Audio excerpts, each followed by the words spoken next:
Buenos días a todos, el Señor les bendiga. Vamos a iniciar este tiempo. Les invito a que el Espíritu Santo tenga la gracia de hacernos estar atentos a este tiempo que Él ha dispuesto para que su iglesia pueda recibir edificación y crecimiento. Cuando leemos una carta como la del apóstol Pablo a los Efesios, podemos darnos cuenta de toda la gracia bendita que desde antes Dios había preparado para su pueblo. De tal manera que la forma como son descritas... Gracias, hermano. Bueno, hermano, nuevamente cuando leemos una carta como la del apóstol Pablo, escrita a los Efesios, podemos darnos cuenta de toda la gracia bendita que desde antes Dios había preparado para su pueblo. De tal manera que la forma como son descritas estas bendiciones recibidas por la iglesia manifiestan un gran júbilo y alegría en el escritor. El apóstol comienza bendiciendo al Dios y Padre del Señor Jesucristo, reconociendo que Él, el Padre, ha bendecido a los creyentes con toda bendición espiritual en los lugares celestiales en Cristo. Y luego comienza a describirnos todas estas bendiciones, las cuales a medida que se van describiendo, van mostrando la grandeza de todas ellas y se van haciendo cada día más y más manifiestas. Van mostrando la grandeza de una forma exponencial, como algo que se va haciendo así grande. Es lo que nos muestra el apóstol Pablo en esta descripción. La elección, la predestinación, la adopción, redención, todo esto genera alegría en el corazón de Pablo. Y comienza el apóstol a describirlas una a una y nos muestra cómo Dios, en amor y según su voluntad y beneplácito, Él decidió hacer todo esto, este gran plan salvífico, con el fin de que aquellos que fueran partícipes de tan grande beneficio vivieran para su gloria. Y más adelante nos va a decir en el versículo 14 del capítulo 1 de la carta a los Efesios que los creyentes fueron sellados con el Espíritu Santo de la promesa, que es la garantía de que algún día con seguridad estarán para siempre en su presencia en el cielo. Pero también es importante recalcar que aquellos que han sido salvados no siempre han sido así. Antes de venir a esta condición en la que se encuentran al presente, tanto los de Éfeso, los creyentes de Éfeso, como también cada creyente en el mundo, ellos estaban perdidos. Ellos estaban alejados de Dios, sin esperanza y sin Dios en el mundo. Y eso es lo que quiero que veamos en esta mañana, en el capítulo que leyó el hermano Carlos inicialmente y después leyó nuestro hermano Felipe.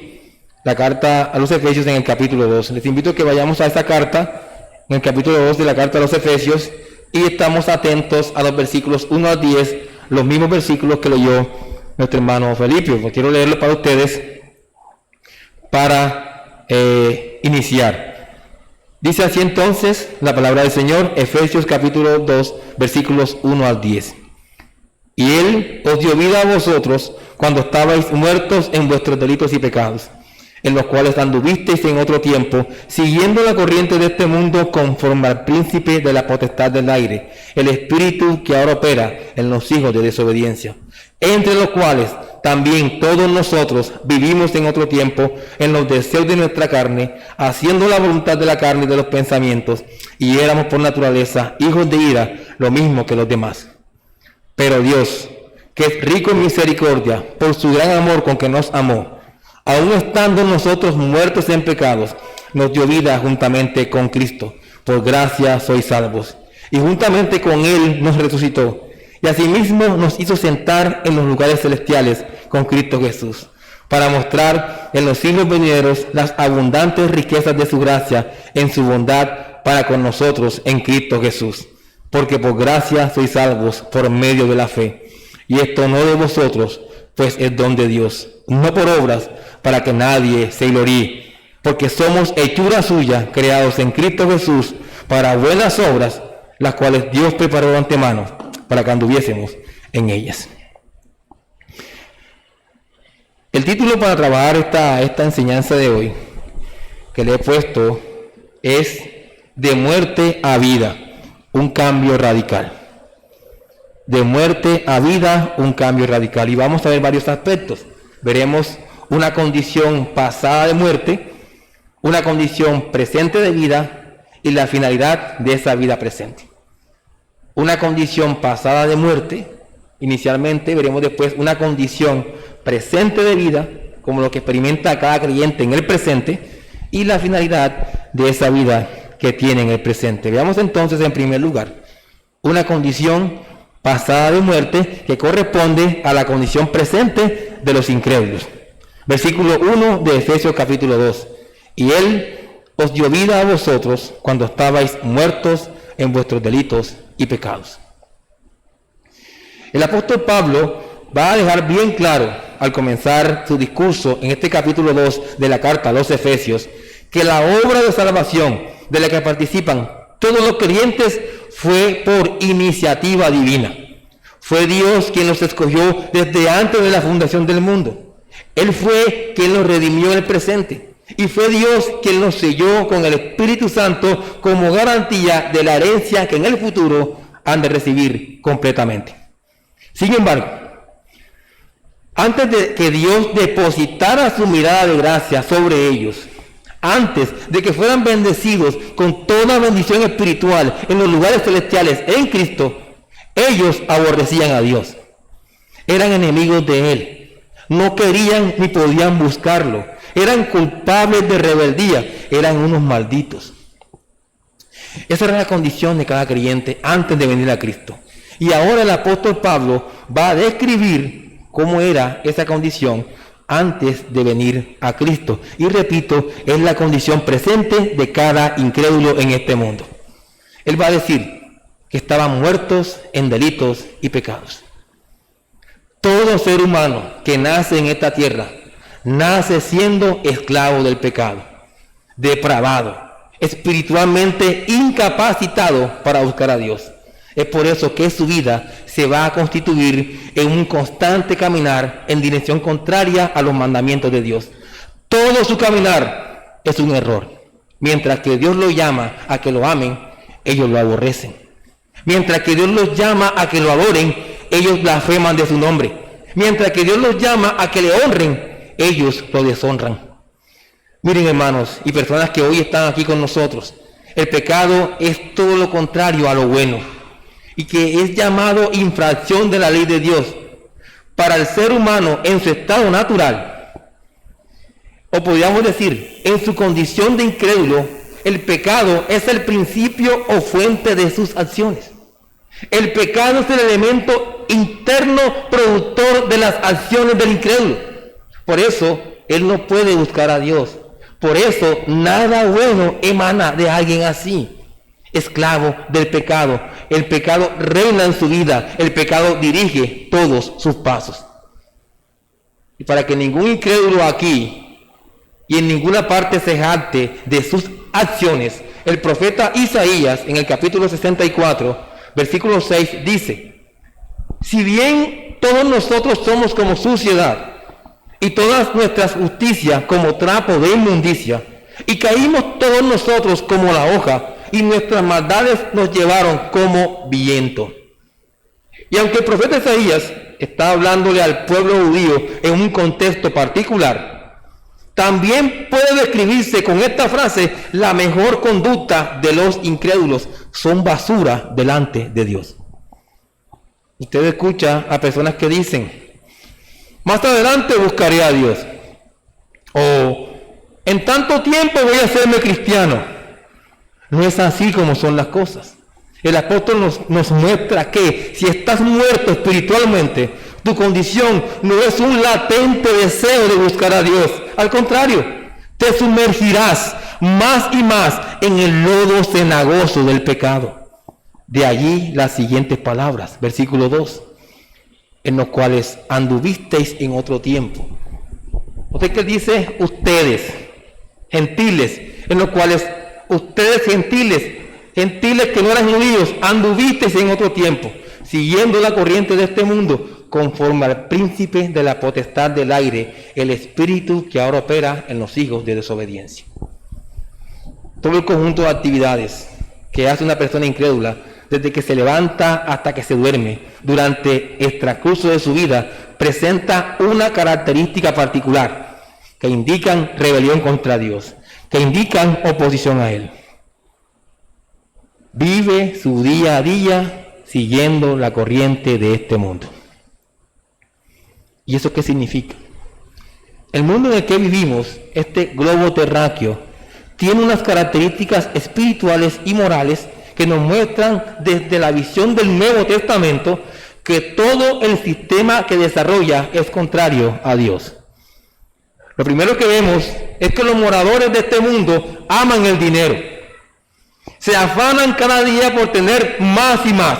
Y la corrupción que vemos a diario es una evidencia de eso, como también la manera alocada como la gente busca ganarse la lotería. Esto es amor al dinero. Otro aspecto que este mundo nos presenta es que sus moradores viven como si después de la realidad en la que están no hubiera nada más. Todo lo limitan a esta tierra. Por eso su desespero buscando todas las añadiduras de este mundo. Todo lo que este mundo le ofrece lo busca desesperadamente. Y todo su caminar se limita solamente a lo que puede alcanzar aquí. También vemos que en este mundo que cada quien piensa como quiere y cada quien hace lo que quiere, pero con algo común a todos. Increíble. Hacen lo que quieren, piensan como quieren, pero tienen algo en común, que odian a Cristo. El apóstol Pablo nos dice en Romanos capítulo 1 que los hombres se creen lo suficientemente sabios para no buscar a Dios. Y les va a decir en Romanos capítulo 1, versículo 22, profesando ser sabios, se hicieron necios. Así que el hecho de que el hombre no busque a Dios y le adore no es sabiduría, es estupidez, es necedad.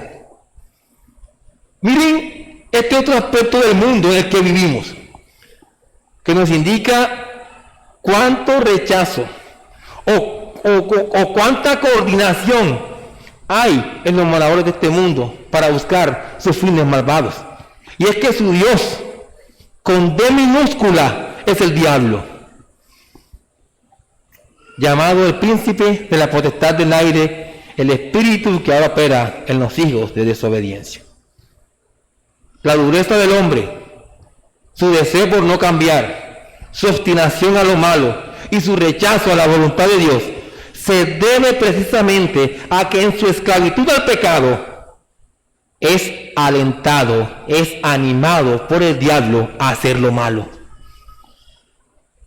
El diablo, al cual se le puede decir el acusador o calumniador, como maligno enemigo de Dios y del hombre, acusa delante de Dios al hombre y al hombre delante de Dios. Acuérdense de Eva, de lo que nos refirió el hermano Carlos ahora. Acuérdense de la caída. Acuérdense porque este mundo está tan degenerado. Acuérdense. ¿Qué le dijo el diablo a Eva? Con que Dios te dijo. Y la persuadió a que desobedeciera a Dios. El diablo es un ser vicioso, maligno, perverso, astuto, que con sus mentiras hace la guerra a Dios. Con sus errores confunde el entendimiento de los hombres. Con sus tinieblas opaca la luz. Aviva odios. Y todo con el fin de destruir el reino de Dios y de llevarse consigo a los hombres al infierno. En Juan, capítulo 8, versículo 44, Evangelio de Juan, capítulo 8, versículo 44, el Señor Jesucristo mismo le dice a todos aquellos que lo rechazan: vosotros sois de vuestro padre el diablo. No son buenos porque son buen vecinos. No son buenos porque pagan los impuestos. No son buenos porque llevan a sus hijos al colegio todos los días. Vosotros que no creen en mí, vosotros sois de vuestro padre el diablo. Y los deseos de vuestro padre queréis hacer. Él ha sido homicida desde el principio y no ha permanecido en la verdad, porque no hay verdad en él. Cuando habla mentira, de suyo habla, porque es mentiroso y padre de mentira. los que no quieren tener a Dios por Padre, aquí les presento a su Padre, la voluntad del cual hacen todos los días el diablo. Versículo 3. Miren, y es interesante este versículo 3. Dice Efesios 3, 2, 3, entre los cuales todos nosotros vivimos en otro tiempo en los deseos de la carne, haciendo la voluntad de la carne y de los pensamientos, y éramos por naturaleza hijos de ira, lo mismo que los demás. El apóstol Pablo, en esta parte de su discurso, se incluye. Ven que en el 2 dijo ustedes, y acá dice nosotros. En esta parte, él se incluye, haciendo referencia a su vida pasada. Él dice, si vemos la Biblia, en Filipenses capítulo 3, versículo 6, cuando él habla de cómo era él en su vida pasada, él dice que era el mejor exponente de la ley, que era irreprensible, nadie podía hablar mal de mí. Lo que nos muestra que aún él, como los demás judíos, sumergidos en su religión ritualista y legalista de salvación por obras, estaban siendo unos carnales y perversos hijos del diablo.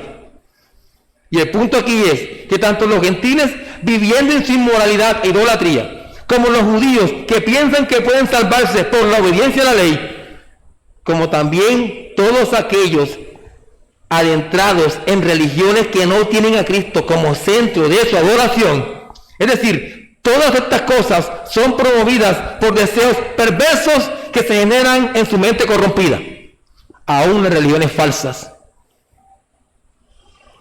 Son unos injustos al andar sumergidos en estas cosas. Y esto es como un círculo vicioso, donde todo es maldad, maldad y maldad.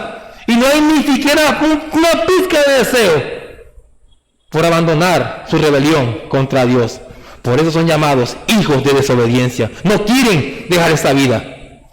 Es por eso que no ha de extrañarse por las palabras que vienen a continuación, que eran por naturaleza hijos de ira, lo mismo que los demás.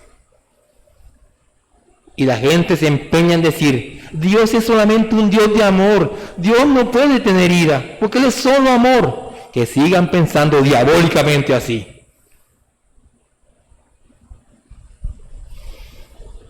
Eran por naturaleza hijos de ira, lo mismo que los demás. Alguien hizo la siguiente ilustración. La ira de Dios no es como una pajita encendida que en un momento se apaga. No es como para que el pecador se tranquilice. No, no lo es. Se prendió y se apagó enseguida. Estoy tranquilo porque ya se fue la ira de Dios. Eso no es así. La ira de Dios es la actitud o justa indignación de Dios manifiesta constantemente contra todo ser humano luego de la caída de Adán.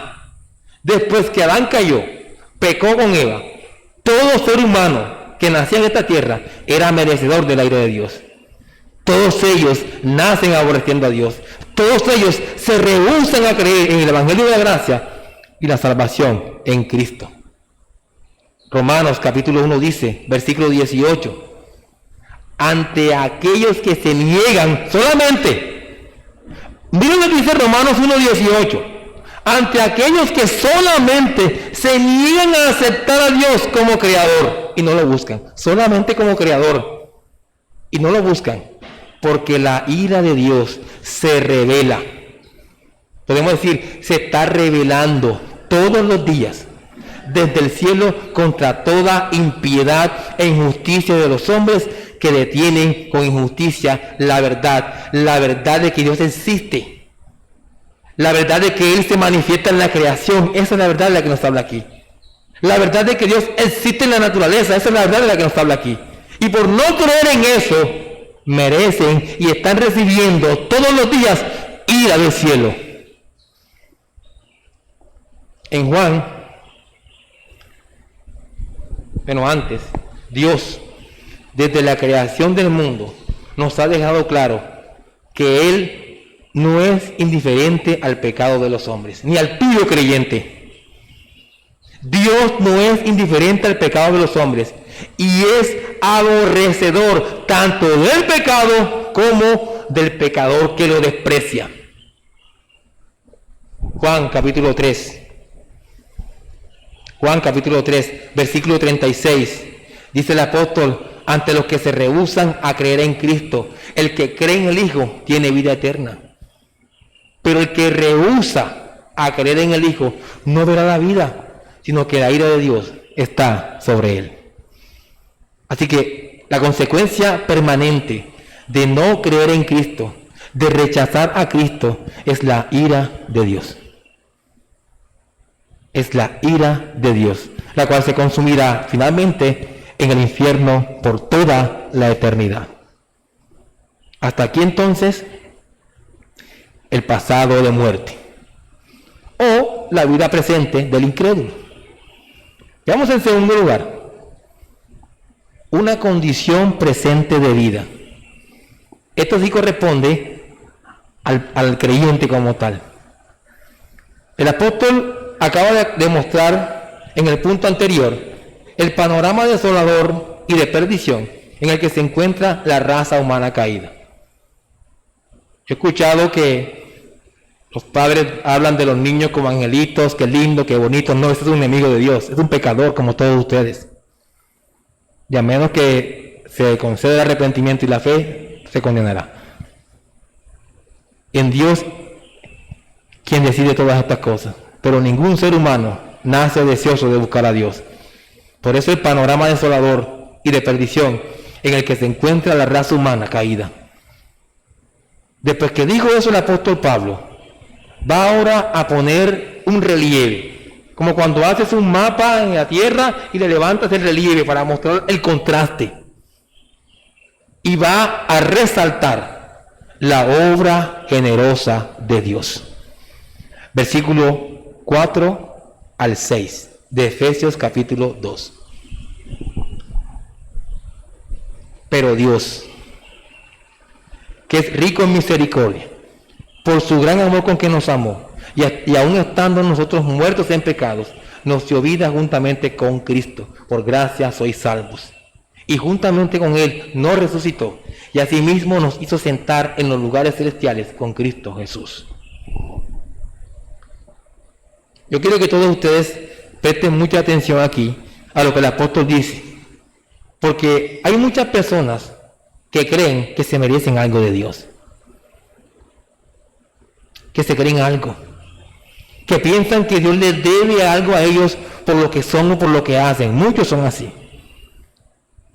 Repito, todo ser humano ha ofendido a Dios. Todo ser humano merece la ira de Dios y el infierno. Pero Dios, ¿ven esa frase que aparece ahí?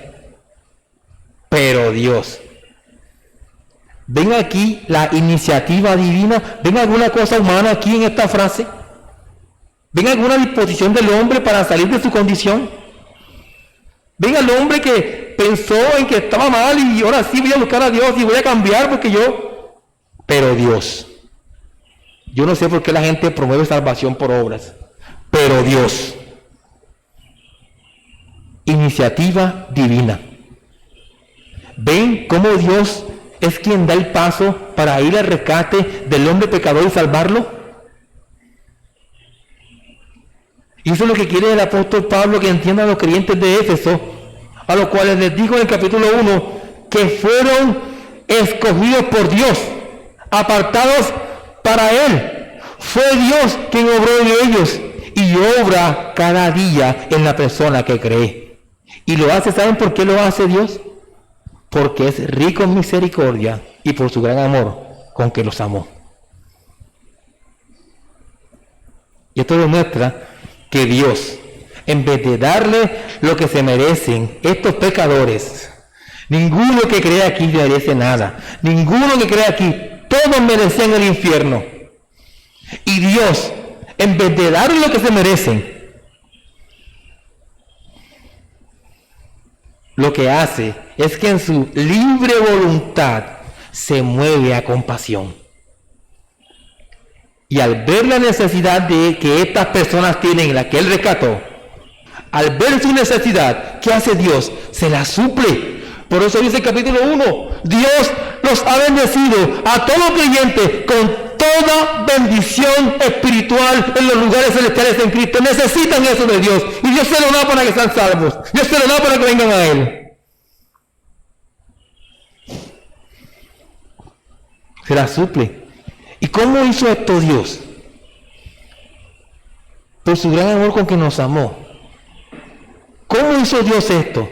Enviando a su Hijo Jesucristo a morir en la cruz por el perdón de los pecados de su pueblo. Máxima expresión de su amor.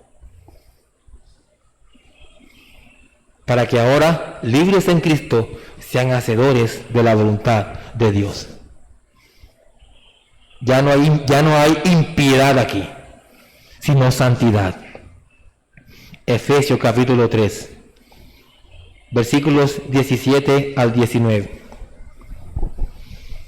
Para que habite Cristo por la fe en vuestros corazones, a fin de que, arraigados y cimentados en amor, seáis plenamente capaces de comprender con todos los santos cuál sea la anchura, longitud, la profundidad y la altura, y de conocer el amor de Cristo que excede a todo conocimiento, para que seáis llenos de toda la plenitud de Dios.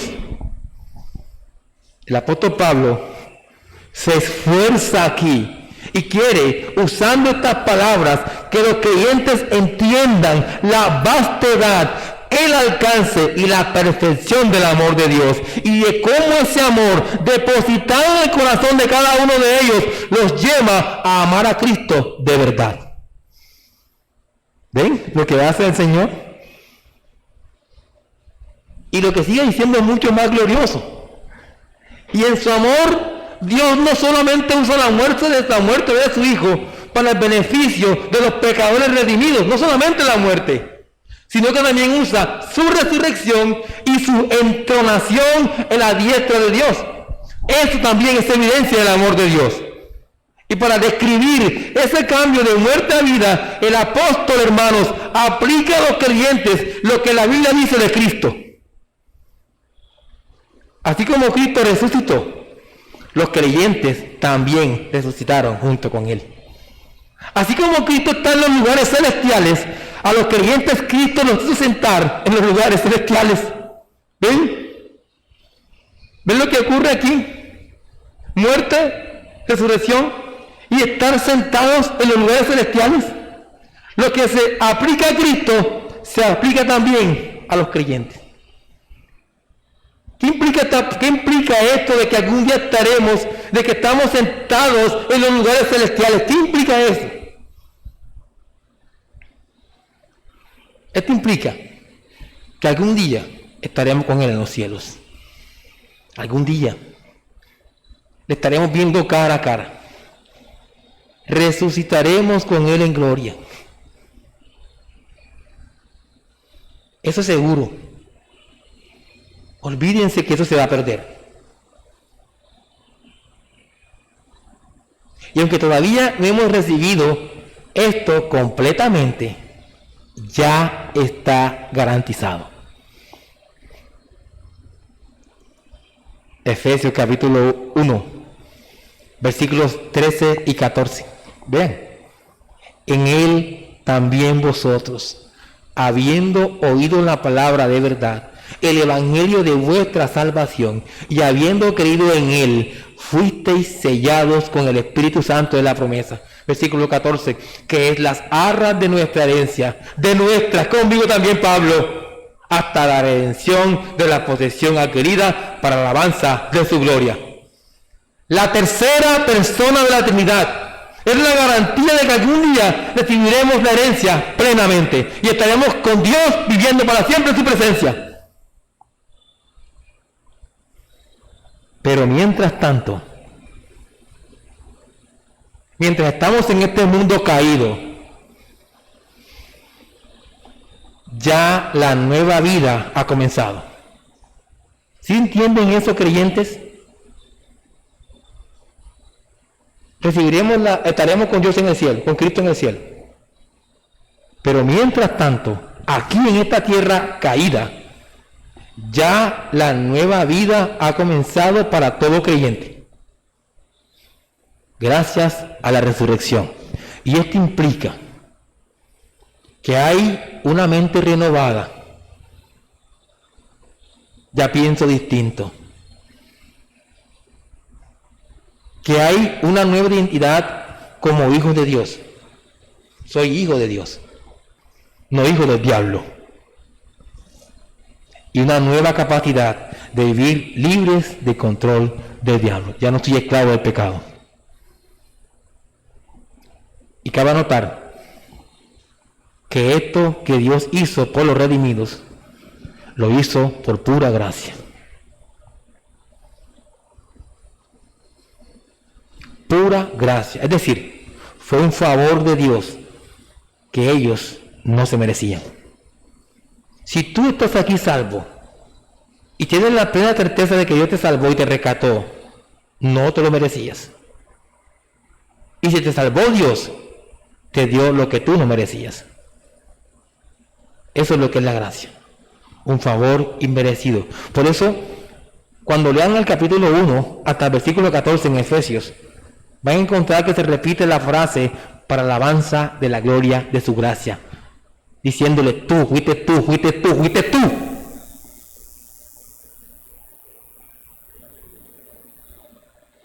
Nadie se ganó la salvación. Nadie. Nadie se la merecía. Nadie. Todo fue gratuitamente en su infinita misericordia y por pura gracia. ¿Sí ven, hermanos, ese favor? Ahora, ¿cuál es el sentido de ser creyente? ¿Para qué fuimos salvados? Lo que nos lleva a nuestro tercer punto. Finalidad de esa vida. Finalidad de esa vida nueva que tienen ahora los creyentes. ¿Para qué? Algo sí sé yo, que no es para que tú hagas lo que te parece a ti. No es así. Los propósitos por los cuales Dios salva a los hombres no está en lo que el hombre le parezca que deban ser.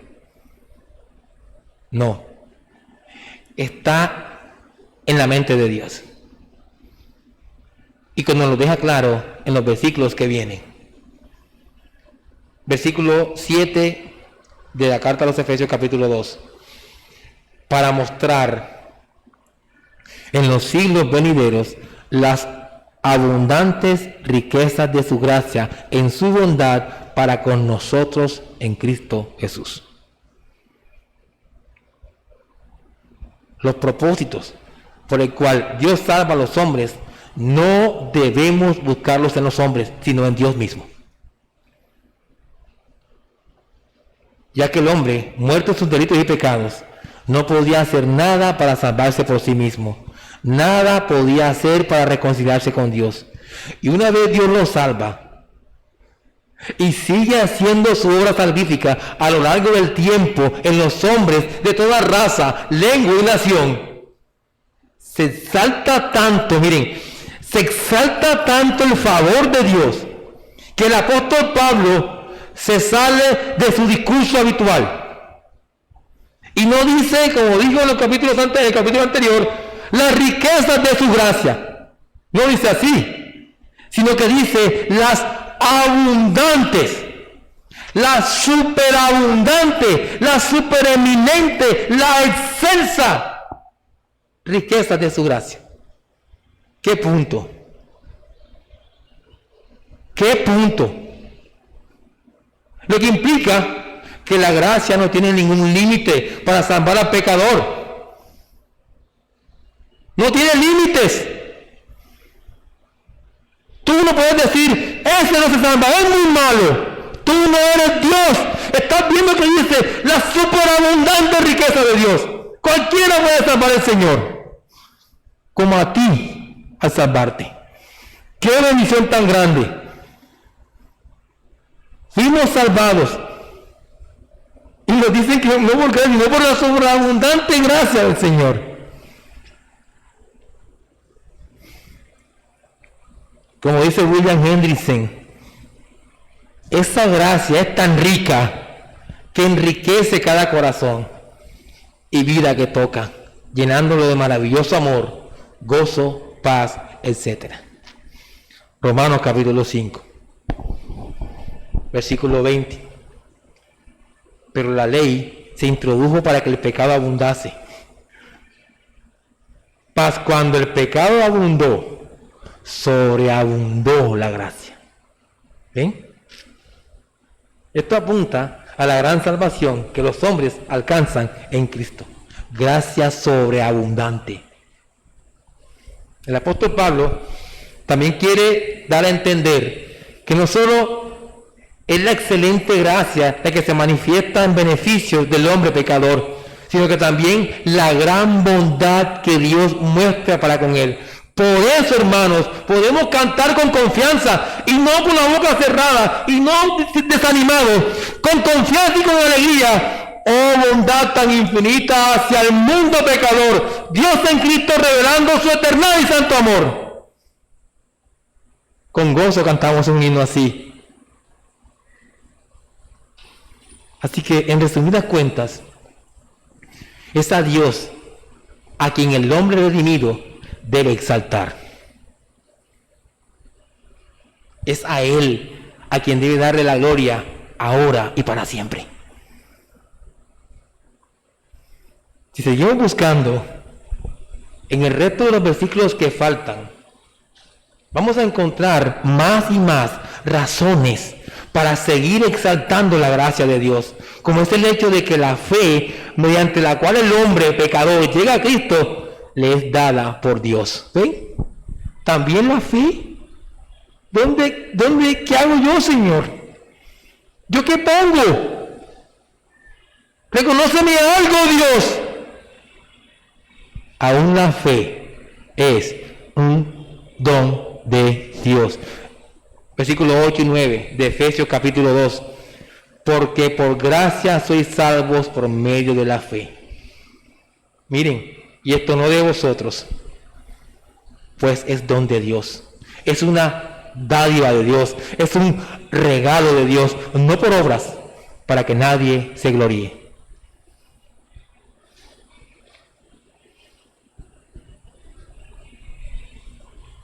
Cuando la gente viene a la iglesia y escucha que la salvación no es por obras, se van enseguida. Porque el hombre quiere que le reconozcan algo. No, eso no es falso, eso es mentira. Algo tengo que hacer yo. Pero eso de que me salvo por gracia y que yo no hago nada, eso es falso. Por eso se van. ¿Por qué creen que se va la gente y no permanece? Porque por gracia sois salvos. No importa cómo piense el hombre, así piensa Dios. Así piensa Dios. Aquí el apóstol sigue recalcándonos el hecho de que la liberación del pecado que alcanzamos en Cristo y la salvación de nuestras almas no es por méritos humanos. No lo es. Es por eso que nos dice que la fe o la firme certeza y convicción que tiene el redimido en la palabra de Dios no puede ser entendida como un logro humano, sino como un regalo, una dádiva del cielo. Los pecadores dependen del don gratuito de Dios para responder a Cristo con fe desde el momento de la conversión. El apóstol Pablo recalca esta verdad cuando dice en Filipenses capítulo 1, versículo 29, porque a vosotros os es concedido a causa de Cristo, no solo que creáis en Él. Ven que le dice, ese conceder les ha dado Dios la fe. No solamente que creas, sino también que padezcas por Él. Dada, regalada por Dios. Hermanos, sin la fe no hay manera de encontrar a Cristo en este mundo. Y Dios me la regaló. Dios se la regaló a cada uno de ustedes que creen, para que tengan esperanza y salvación. Ahora, ya hemos visto desde las Escrituras que es imposible que alguien espiritualmente muerto, esclavo del pecado, preso de los deseos de la carne y hacedor de la voluntad del diablo, alcance la salvación por sus obras. La salvación es por completo obra de Dios, la cual es recibida por la fe en Cristo y de ningún modo depende de las intenciones o acciones de aquellos a quienes Dios salva. Los escribas y fariseos, de los cuales nos hablan los evangelios, se creían los muy espirituales y superiores a los demás, creyendo que se podían salvar por su justicia deficiente. Pensar que me puedo salvar por mis obras es una justicia deficiente que no sirve para nada. Los escribas y fariseos hipócritas pensaban así. Y hoy en día usted encuentra personas que se hacen llamar creyentes que son tan altivos, tan soberbios, todo eso porque creen que han alcanzado el favor de Dios por sus obras. Sí los hay. Dios nos guarde de que aquí haya personas así, pero sí los hay. Alguien que verdaderamente ha sido salvado y que entiende su necesidad de la gracia y de la bondad divina, se abstendrá de toda jactancia humana. ¿Dónde pues está la jactancia? Dice el apóstol Pablo en Romanos 3:27.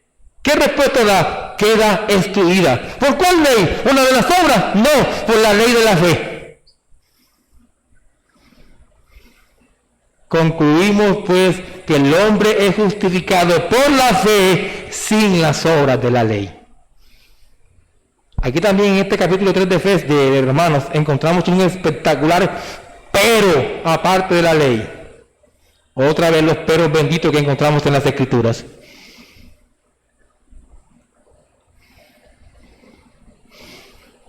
Dejemos entonces, para terminar, dejemos que la Biblia nos indique dónde encajan las obras de los hombres en todo lo que hemos dicho. Dejemos que la Biblia nos diga eso. Versículo 10 de Efesios 2. Porque somos hechura suya, creados en Cristo Jesús para buenas obras. ¿Ven? Ahí aparecieron las buenas obras, las cuales Dios preparó de antemano para que anduviésemos en ellas.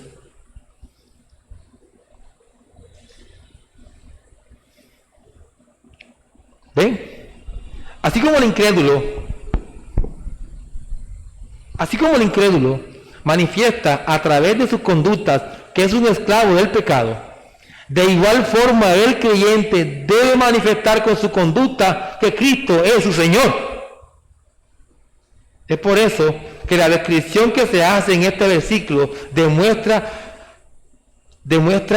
la calidad de personas que llegan a ser los creyentes.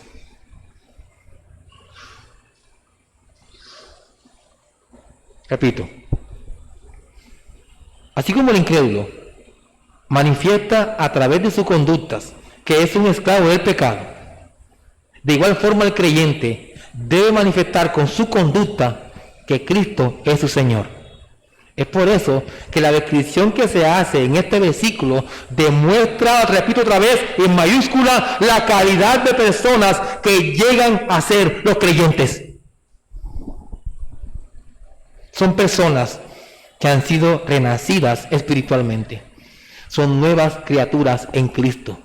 Dios, como el único que puede crear, lo hizo. Así como son ahora, fueron creados por Dios. Y miren esto, hermanos. Miren esta hermosura que nos presenta este texto aquí. La palabra hechura, véanlo ahí en sus Biblias, porque somos hechura. Esta palabra en el original es poiema. Poiema, de donde proviene la palabra poema. Vean esto. Lo que quiere decir que los creyentes son poesía de Dios. ¿Qué tal? Somos poesía de Dios. Y aunque las obras no han salvado a ningún creyente, sí son la consecuencia y la evidencia vital e indispensable de una vida con Dios. Dice Tito 2:14, quien se dio a sí mismo por nosotros para redimirnos de toda iniquidad y purificar para sí un pueblo propio celoso de buenas obras. A esto es lo que ha sido llamado el creyente, a hacer buenas obras.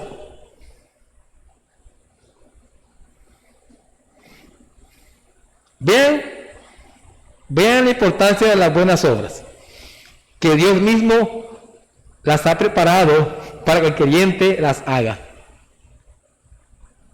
Dios las mismo las ha preparado. El creyente imita a Cristo.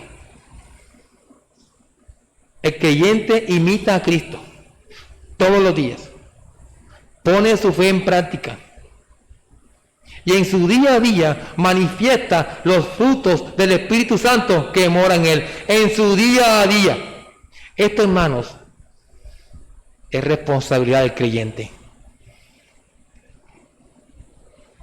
El creyente es responsable de hacer las buenas obras, de esforzarse en esas buenas obras. Él es responsable. Así que las obras preparadas de antemano y la responsabilidad del creyente por hacerlas van así, miren, unidas. Que Dios entonces, hermanos, nos ayude cada día a hacer su voluntad. Amén. Vamos ahora a terminar con unas aplicaciones.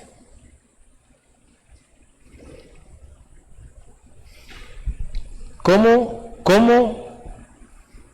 esta palabra que acabamos de escuchar es significativa para mi vida? ¿Cómo? Ustedes se pueden imaginar, aquí hay creyentes que han durado 15, 20, 30 años, hay creyentes que llevan 5 años, otros que llevan 10 años. Ustedes se pueden imaginar el tipo de persona que es el creyente cuando en esos 10 años, 5, 8, 9, 30, después de escuchar un montón de sermones, todos esos sermones los lleva a la práctica. Imagínense. Imagínense la pureza de cada uno. Imagínense. Eso es lo que quiero hacer. Y lo que he notado que hacen los que se paran aquí siempre a predicar. Lo que hacen los hermanos que se paran cuando predican es que aplican lo que hace el pastor. Siempre hacen eso. O sea que nosotros tenemos muchas cosas para aplicar si verdaderamente las discernimos y las llevamos a la práctica. Por eso vivimos como vivimos, porque ponemos en práctica lo que nos enseñan y conocemos de la palabra. Primero, el hecho de que tú, creyente que estás allí sentado, haya sido rescatado de la esclavitud del pecado, no significa que el pecado no tenga efecto sobre tu vida. Todavía tienes pecado remanente mientras estés en esta tierra. La pregunta es, ¿luchas tú contra el pecado diariamente? ¿Sí luchas? Porque si no luchas, mueres. ¿Qué tanto, hermanos? ¿Qué tanto tú que estás allí que eres creyente? ¿Qué tanto tú tienes tu mente conectada con la palabra de tal manera que no sea una guarida de malos pensamientos e intenciones? ¿Qué tanto? ¿Sabes que el diablo anda como león rugiente y te busca para destruir? ¿Sabes eso?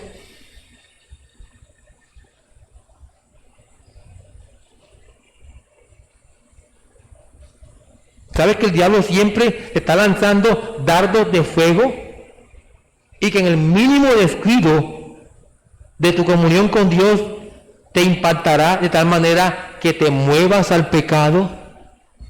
Hay creyentes que parecen que viven todos sus días impactados por los dardos del diablo. parece que todos los días vivieran impactados, porque no cambian su manera injusta de vivir y de mostrar su conducta con los demás, aunque son creyentes. No se esfuerzan por cambiar. Hay creyentes que son así. Pero es que yo soy así. Pero es que yo soy. Ese es mi... No, hermano. Si eres así, ojo que no seas un impío. ¿Qué tanto sabes que el diablo te busca y te caza? Quiere destruirte. Y es tan malo este ser. Y eso es lo que yo quiero que entiendan. El diablo es tan malo que busca destruir la gracia de Dios en ti. Quiere derrumbarla. ¿Sabes que el diablo es astuto y más poderoso que tú? ¿Sabes eso? Y que nunca va a descansar. No, en la noche está durmiendo. No. Te bombardea siempre. Está al acecho de ti todos los días. Y él buscará siempre. Buscar estrategias para ver si ofendes a Dios. ¿Sabes que eso está pasando diariamente? Y que solamente en la comunión con la palabra de oración y aferrado a la gracia podrás defenderte de esos dardos de fuego malignos. Si sabes eso, creyente, y si lo estás haciendo en tu día a día. Por eso somos implacables a veces, por eso no perdonamos a nadie, porque el diablo nos está impactando con sus dardos malignos. Hermanos, ojo con eso. Ojo con eso. Hermanos, tú no puedes estar jugando con el pecado sobre pretexto, tengo pecado remanente. No.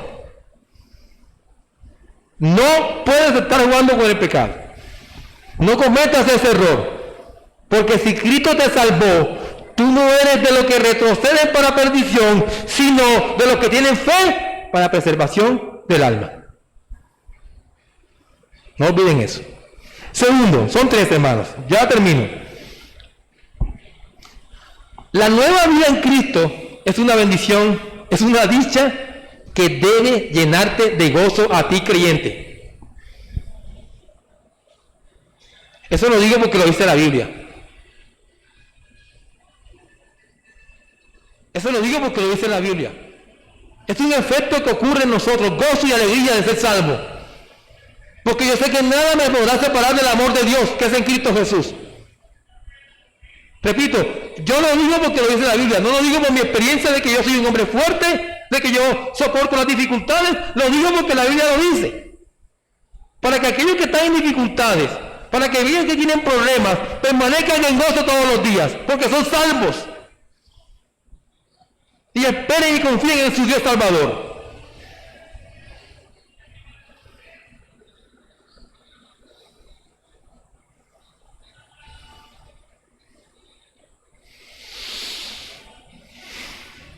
Qué bendición tan grande, hermanos. Pasarás alegre por la nueva vida que llevas. Pasarás alegre por la esperanza que tienes. Te alegrará saber que Cristo está contigo todos los días y nunca te dejará y nunca te desamparará. Eso causa alegría.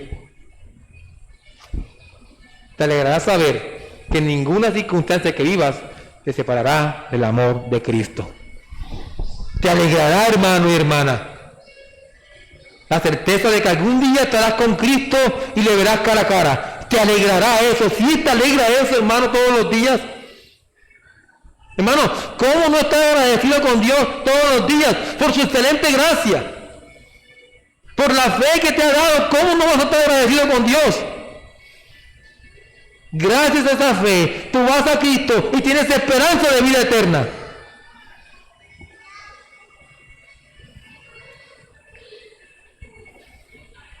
Mi llamado es, hermano y hermana, que crees aquí, que crees en Cristo, a que exaltes a tu Señor, a que exaltes a tu Salvador, a que exaltes a tu Rey. Y finalmente, buenas obras. Esa es una lucha difícil.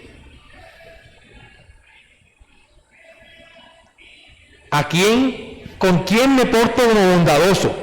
Escojo las personas con las que debo portarme bien. Ojo con esos pensamientos, porque eso no es cristiano.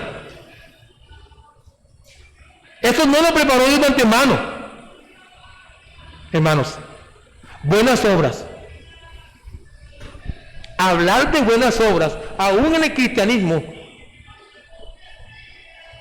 cuando el pecado es tan sabroso y fácil de hacer, aún en el cristianismo, hermano, es un reto. Es un reto para ti, es un reto para ti, pero en Cristo y en el poder del Espíritu Santo lo puedes conseguir todos los días. Algo sí es cierto, hermanos queridos, es que si tú eres creyente, estás llamado y capacitado para hacer todos los días la voluntad del Señor, y esa es una obra buena.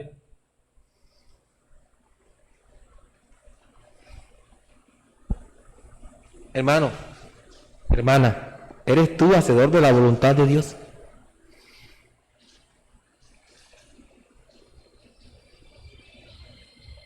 ¿Qué tanto procuras tú para tu vida? ¿Qué tanto vas a la palabra todos los días? ¿Qué tanto la meditas? ¿Qué tanto oras? ¿Qué tanto sirves a tu Señor? ¿Qué tanto bien haces en el día, hermano? Hermanos,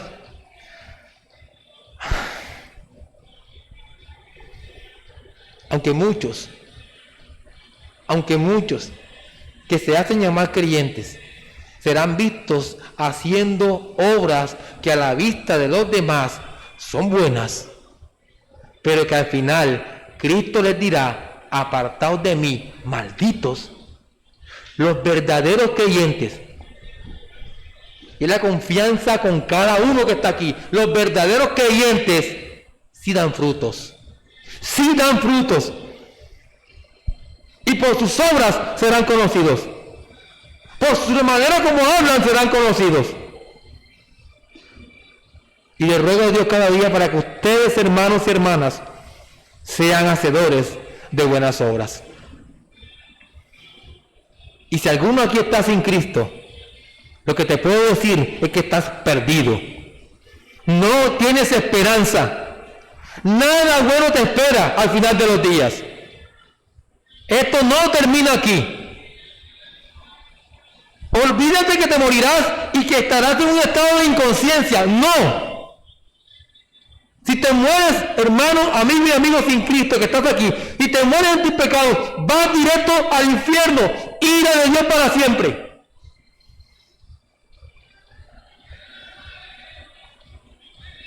Mira lo que acabamos de escribir aquí.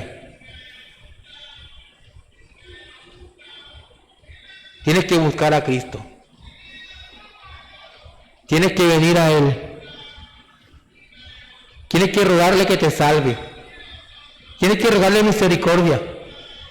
Tienes que reconocer que eres incapaz e impotente. Ven a Él así, débil e incapaz. Él ha dicho y prometido que si vienes así, reconociendo que eres nada, Él no te va a rechazar.